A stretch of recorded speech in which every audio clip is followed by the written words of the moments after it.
A few years back, I worked as a nurse in the geriatric unit of a hospital in my hometown.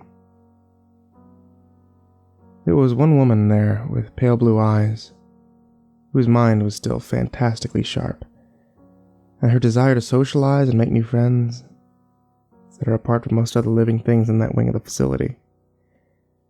That woman and I soon became close for this reason.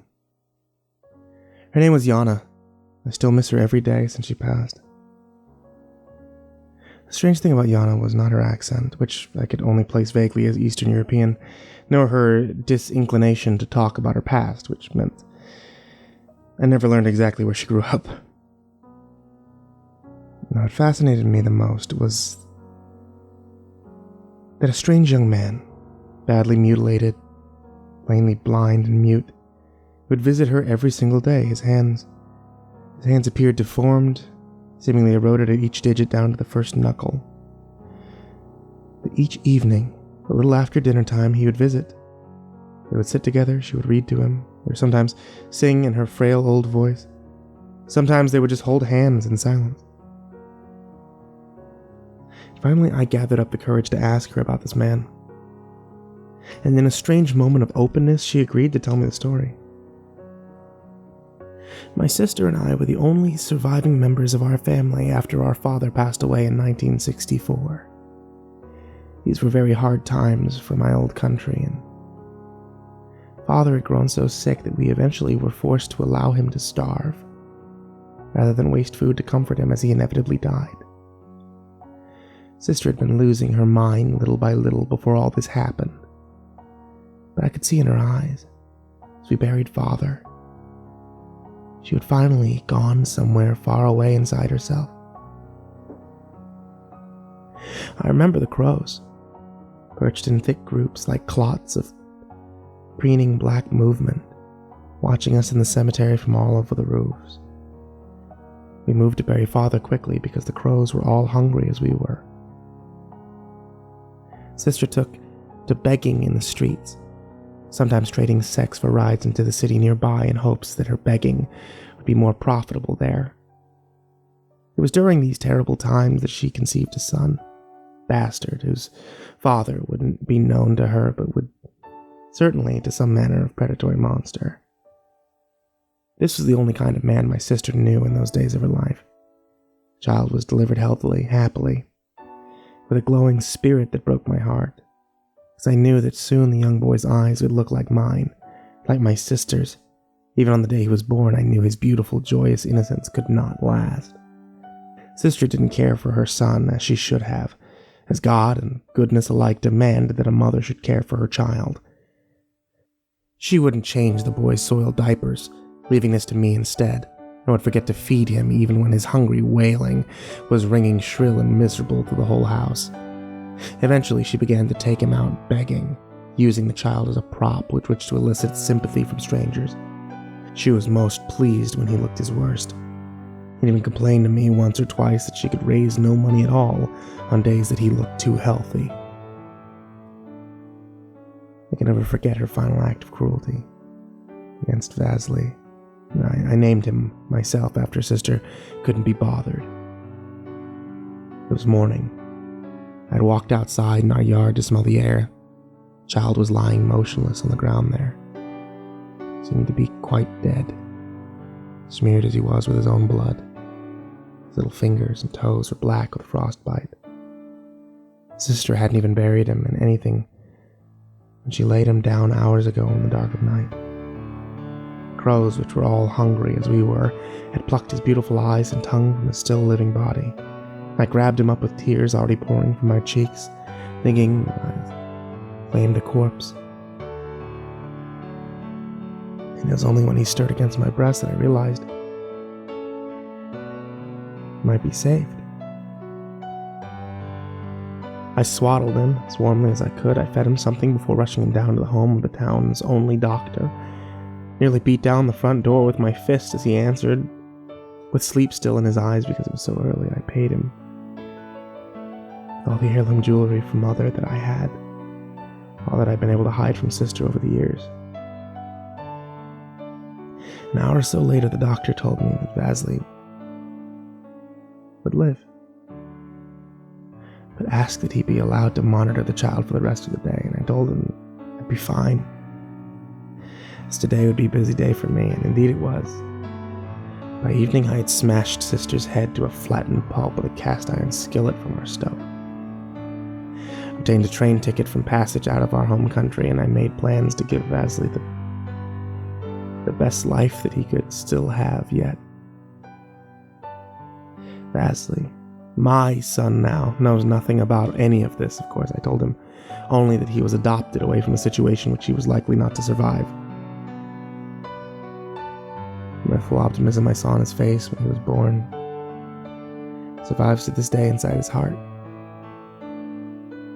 Sister, in all of her malice, had only managed to suppress it for a while, and now, almost 50 years later, he still visits his elderly mother every single day.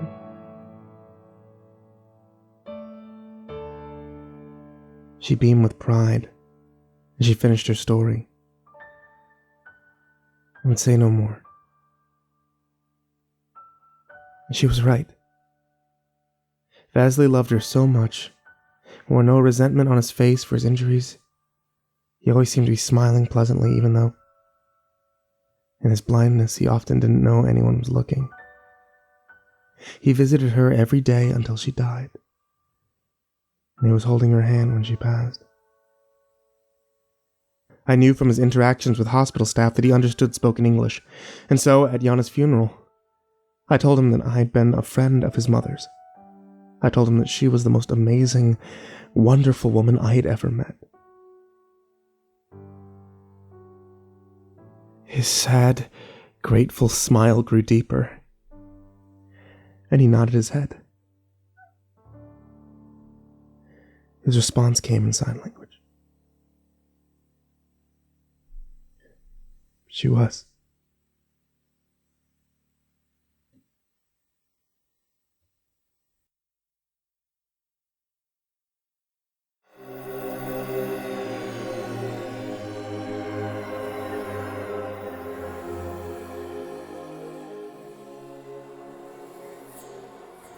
So I discovered the meaning of life. At least, that's what my eager customers are led to believe. See, 2 or 3 times a month I post a listing titled, The Meaning of Life, to various auction sites. I couple it with a sappy picture of a sunset or a rainbow and a description that reads, all views are subjective. Results may vary. Most people wouldn't bat an eye at such a ridiculous listing, but there are some gullible folks out there that take the bait. When the bidding ends, I usually take home anywhere between $5 to $12. After I've received my money via PayPal, I ship out the item. What is the item, you might ask? Well, I scribble down an inspirational quote or a life lesson onto a piece of paper, and I mail it out in your standard letter-size envelope. Quotes are usually from various writers, historical figures, or the Bible. Some of them include, if light is in your heart, you will find your way home. People will forget what you said. People will forget what you did, but people will never forget how you made them feel. It's never too late to be what you might have been. And that's it. One stamp, drop in the mailbox, my work is done. It's as simple as that. You might call me a scammer, a con artist, or perhaps even a plagiarist. And in truth, you're correct. I'm probably taking advantage of the naive people out there who are probably just looking for a sense of purpose in life. Also, I can make a quick buck. I'd like to think most people know it's bullshit and purchase my listing just to see what I'll send them. Besides, I'm a bachelor right out of college. So long as I can make a few dents in my phone bill and eat a packet of ramen each night, I'll sleep just fine. Now, as you might imagine, I receive quite a bit of hate mail. Learn to ignore angry emails, private messages on the auction sites, and as soon as I see that it's from one of my customers, it gets deleted. I do, however, receive the occasional snail mail. It's unavoidable, as my P.O. box is listed on all the envelopes I send out. It would be pretty easy for me to toss these letters in the trash with the rest of my junk, but I never can. Something about receiving a physical letter from someone, good or bad, compels me to read it. I feel that anyone who takes the time to write one deserves to have their voice heard, even if I don't really care what they have to say. The more physical letters I've received, the more amused I am by them. To paint a better picture, here are a few of my favorite quotes from my fan mail that I've received over the years. You're nothing but a glorified fortune cookie. You'll rot in hell for the sins you've committed, mark my words. And you're a real fucking piece of shit. You know that? I reached a point where reading these letters has become the highlight of my week. I've even tacked up some of the better ones on a corkboard in my bedroom. You might think it's sick, I mean, a little messed up, but I think it's hilarious. Not all the letters I receive are bad. There's one guy by the name of Red, no last name, that's all he ever writes above his return address, who mails me constantly. He sends me inspirational quotes in exchange for mine.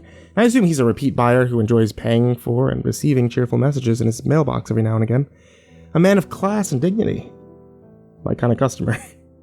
The first quote that Red ever sent me was, "The fear of death follows me from the fear of life.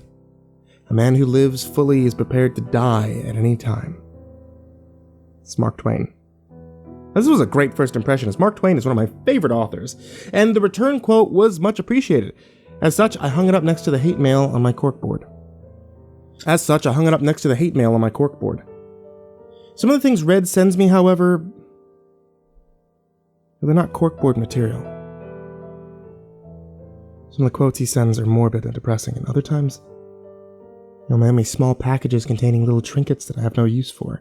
It's a little weird, but I figure the guy is depressed, needs a friend.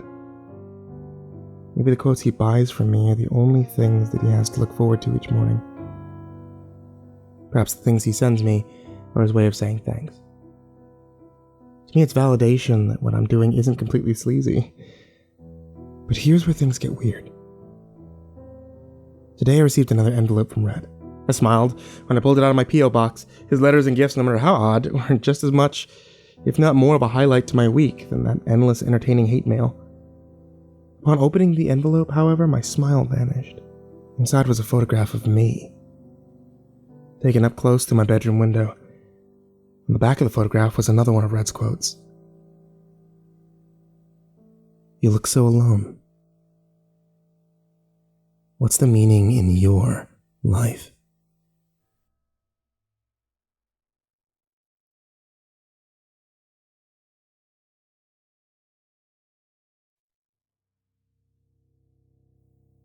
Hey there kids, it's me, MrCreepyPasta.